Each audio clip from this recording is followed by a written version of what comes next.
আজ আমরা একটা খুব ইন্টারেস্টিং বিষয় নিয়ে কথা বলবো। একটা পুরনো চিকিৎসা গ্রন্থের দর্শন যা আমাদের শেখায় কিভাবে এমন একটা রোগের চিকিৎসা করা যায় যার আসল কারণটা আমরা দেখতেই পাই না। ব্যাপারটা বেশ গভীর, তাই না? চলুন তাহলে শুরু করা যাক। আচ্ছা, একবার ভেবে দেখুন তো, এমন একটা অসুখ যা চোখে দেখা যায় না, তার চিকিৎসা হবে কিভাবে? এটাই কিন্তু মূল প্রশ্ন। আর আমাদের আজকের আলোচনার কেন্দ্রে থাকা ওই বইটা ঠিক এই ধাঁধারই সমাধান খোঁজার চেষ্টা করেছিল। ভাবুন তো, একজন ডাক্তারের জন্য এটা কত বড় একটা চ্যালেঞ্জ ছিল, তাই না? যখন রোগের আসল কারণটাই অজানা। তো এই বইটার শুরুতেই কিন্তু একটা খুব বড় সত্যি কথা মেনে নেয়, আর সেটা হলো চিকিৎসকের সামনে সবচেয়ে বড় বাধা কোনটা? বাধাটা হলো রোগের যে আসল কারণ, তার যে ভেতরের সত্তা, সেটা আমাদের পঞ্চ ইন্দ্রিয়ের বাইরে। মানে ব্যাপারটা অনেকটা এরকম যে আমরা রোগের শরীরটা হয়তো দেখতে পাই, কিন্তু তার আত্মাটা সেটা কিন্তু অদৃশ্য। এখানে যে মূল লেখাটা দেখা যাচ্ছে সেটা আমাদের একদম সেই সময়ের চিন্তাভাবনার ভেতরে নিয়ে যায়। আর দেখুন কত পরিষ্কার করে বলা হচ্ছে, রোগের ওই যে লুকানো কারণ সেটা নিয়ে শুধু শুধু ভেবে বা কল্পনা করে কোনো লাভ নেই। ওটা একরকম সময়ের অপচয়। তাহলে উপায়টা কি? উপায়টা হলো একজন ডাক্তার শুধু সেটুকুই দেখবেন যা তিনি সরাসরি পর্যবেক্ষণ করতে পারেন। আর সেটা কি? সেটা হলো রোগীর শরীরে বা মনে ফুটে ওঠার লক্ষণ আর উপসর্গগুলো। ওই বইটার মতে এগুলোই হলো একমাত্র ভরসা করার মতো সূত্র। তো এই যে একটা বিশাল সমস্যা, তার একটা অসাধারণ সমাধানও কিন্তু দেওয়া হয়েছে। কি সেই সমাধান? বলা হচ্ছে, ঠিক আছে, রোগটাকে না হয় দেখা গেল না, কিন্তু রোগীর যে প্রভাব, তার যে ফল, সেগুলো তো দিব্যি দেখা যায়, তাই না? আর ওগুলোই হলো আসল ক্লু। আর এই যে লাইনটা, এটাই কিন্তু পুরো দর্শনের একেবারে মূল কথা। এখানে একটা দারুণ উপমা ব্যবহার করা হয়েছে।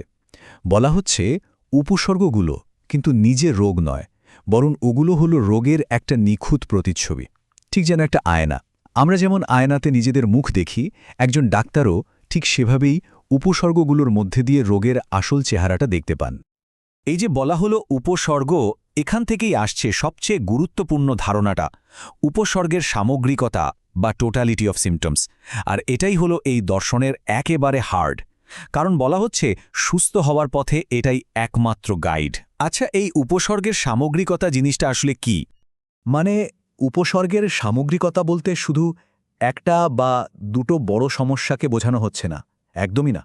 বরং রোগীর মধ্যে যা যা পরিবর্তন এসেছে তার সবকিছুর একটা কমপ্লিট ছবি। তার শারীরিক কষ্ট, তার মনের অবস্থা, তার আবেগের ওঠানামা, সবকিছু মিলিয়েই তৈরি হয় এই চিত্রটা। তাহলে দেখুন, দুটো দিক পরিষ্কার হয়ে গেল। একদিকে আছে রোগের ভেতরের রূপ, যা আমরা জানি না, যা অনেকটা ধোঁয়াশার মতো। আর অন্যদিকে আছে রোগের বাইরের প্রতিচ্ছবি, মানে ওই লক্ষণগুলো যা আমরা স্পষ্ট দেখতে, শুনতে বা অনুভব করতে পারি। আর এই দর্শনটা খুব জোর দিয়ে বলছে যে নিরাময়ের পথে এগোতে হলে এই দ্বিতীয় রাস্তাটা ছাড়া আর কোনো উপায় নেই। বেশ, মূল আইডিয়াটা তো বোঝা গেল। এখন প্রশ্ন হলো, তাহলে একজন ডাক্তারকে ঠিক কি করতে হবে? কোন পথে এগোতে হবে?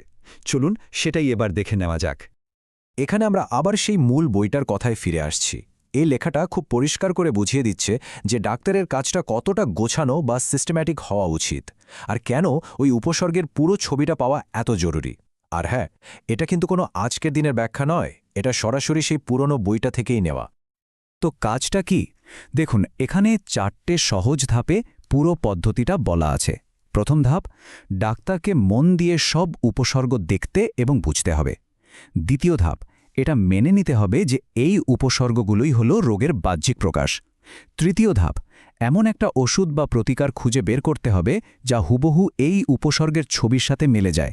আর শেষ ধাপ, চতুর্থ ধাপটা হলো, যেই মুহূর্তে ওই উপসর্গগুলোর পুরো ছবিটা মিলিয়ে যাবে, ধরে নিতে হবে যে ভেতরের রোগটাও নির্মূল হয়ে গেছে। সুতরাং পুরো ব্যাপারটা কি দাঁড়ালো? এটাই যে এই দর্শন অনুযায়ী একজন ডাক্তারের কাজটা একদম সোজাসাপটা। কোনো রকম আন্দাজ বা থিওরির উপর ভরসা করে নয়, বরং যা চোখে দেখা যাচ্ছে, যা প্রমাণ হিসেবে সামনে আছে, সেটার উপর ভিত্তি করে রোগ সারিয়ে তোলাই হলো তার একমাত্র কাজ। আর সবশেষে এই দর্শনের সবচেয়ে শক্তিশালী যুক্তিটা কি? সেই আয়নার উপমাটা মনে আছে তো?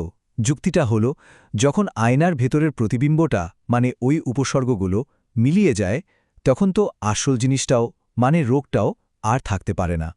একটা চলে যাওয়া মানেই অন্যটার সেরে ওঠার প্রমাণ। তো এই আলোচনাটা আমরা শেষ করছি একটা খুব বড় প্রশ্ন দিয়ে। একটা প্রশ্ন যা আজও কিন্তু খুব প্রাসঙ্গিক। এই বইয়ের মূল কথা হল উপসর্গ চলে গেলেই রোগ সেরে যায়। কিন্তু আসলেই কি তাই? আজকের বিজ্ঞানের যুগে দাঁড়িয়ে এই পুরনো দর্শনটাকে নিয়ে নতুন করে ভাবা যেতেই পারে, তাই না? এই প্রশ্নটাই না হয় ভাবার জন্য রইল।